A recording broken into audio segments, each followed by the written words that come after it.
से समुद्र में बहुत अजीब अजीब चीजें हो रहा है और लोग सोशल मीडिया पर बोल रहे हैं कि लेवायथन आ चुका है। लेवायथन आखिर क्या है? क्या सच में लेवायथन जाग चुका है?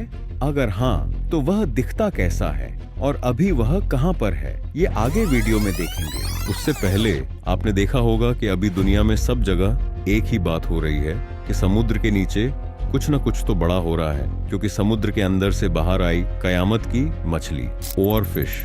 जी हाँ, सही सुना आपने, इसे कयामत की मछली कहा जाता है। ओवरफिश गहरे समुद्र में 60 से 1000 मीटर नीचे रहती है, जो जल्दी बाहर नहीं आती। ओवरफिश को मेक्सिको के बीच पर देखा गया। जापान में माना जाता है कि ओवरफिश जब भी बाहर आती है तो वह भूकंप या सुनामी का बड़ा इशारा होती है। 2011 में जापान में आए भूकंप और सुनामी से पहले भी कई बार ओवरफिश सतह पर आई थी। स्पेन में ब्लैक सी डेविल यानी एंगलरफिश भी बाहर आ गई, जो समुद्र में 600 से 4500 मीटर नीचे होती है। लेकिन हाल ही में इतिहास में पहली बार, जी हाँ, इतिहास में पहली बार ब्लैक सी डेविल का सतह पर आने का वीडियो शूट किया गया। यह मछली समुद्र में बहुत नीचे रहता है, जहां पर सनलाइट नहीं पहुंचती। सोचो, ये तरफ केरल के बीच मछलियां बाहर आ गईं और उधर समुद्र में नाव में बैठे लोगों ने देखा कि समुद्र में अचानक स्क्वायर टाइप की वेव्स बनने लगी, जो काफी हैरान करने वाली बात है। ये चीज भी सोशल मीडिया पर काफी तेजी से वायरल हो रही है। इसके बाद 28 फरवरी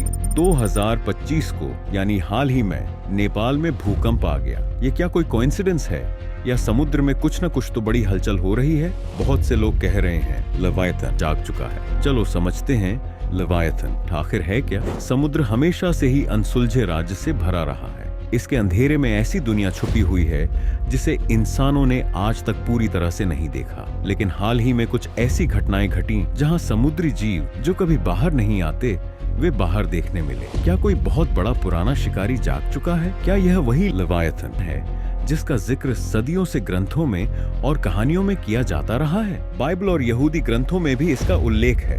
बाइबल के जोब 41 के 34 में लिखा है, क्या तुम लिव्याथान को कांटे से पकड़ सकते हो? क्या तुम उसकी जुबान को रस्सी से बांध सकते हो? उसकी सांस से आग निकलती है और उसकी आंखें अंगारों की तरह जलती है।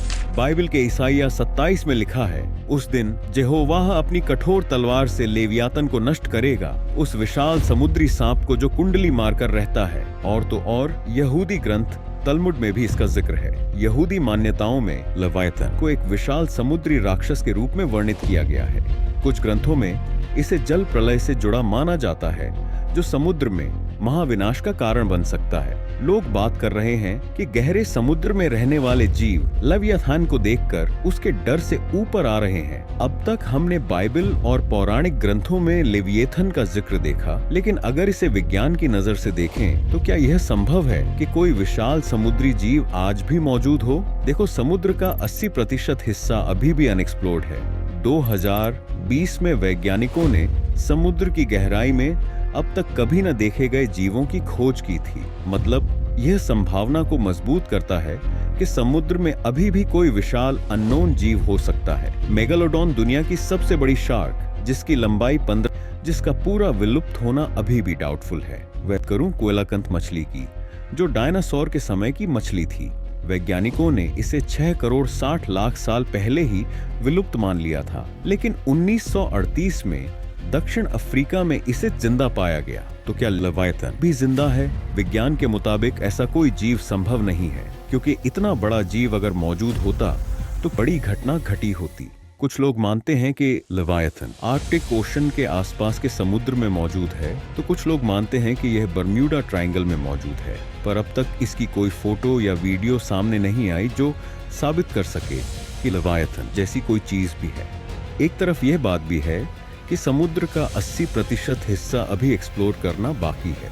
समुद्र की गहराइयों में एक ऐसी दुनिया छुपी है जो